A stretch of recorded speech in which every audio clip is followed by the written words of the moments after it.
Hello and welcome to Alphonse Zeileis. No sooner had the NSDAP come to power than it began cracking down hard in the Palatinate and Germany. You can see what this looks like in this video.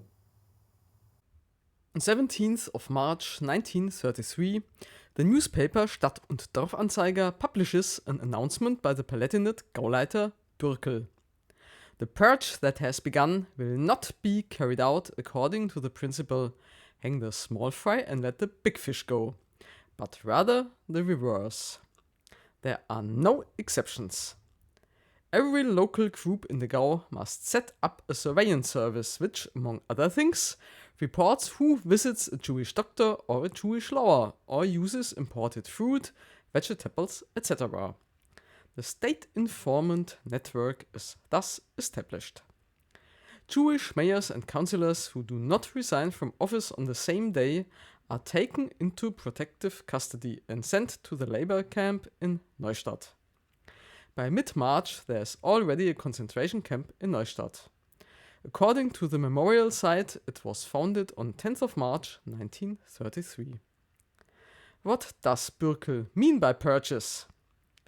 As the last province of the Reich, Bavaria was brought into line on 9th of March 1933, 4 days after the Reichstag election, in which the NSDAP secured an absolute majority, with the appointment of Reich Commissioner Ritter von Epp.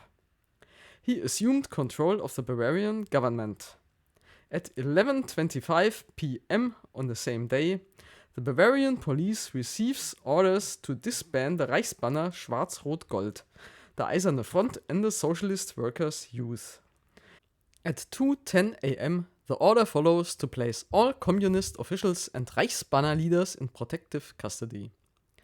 In Kaiserslautern, shortly before 11 p.m., a column of SA and SS troops advance on the police headquarters, accompanied by Gauleiter Bürkel. He dismisses the police chief and appoints his deputy as head.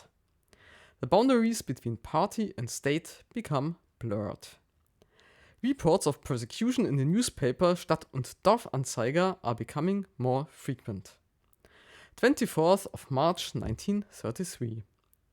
In Augsburg, 24 communists and social democrats are placed in protective custody. In Allenstein, a supposedly Jewish lodge is searched and communist leaflets and cartridges are found. In Emden, a communist leader is arrested.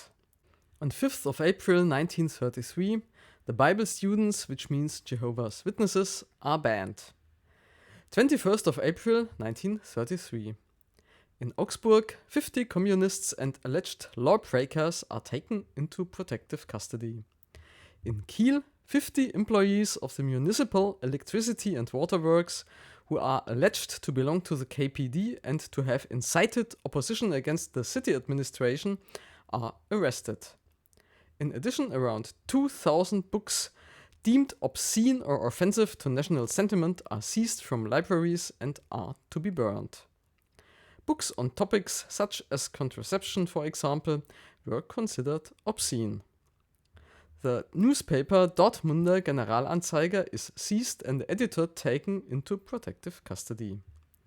1st of July 1933.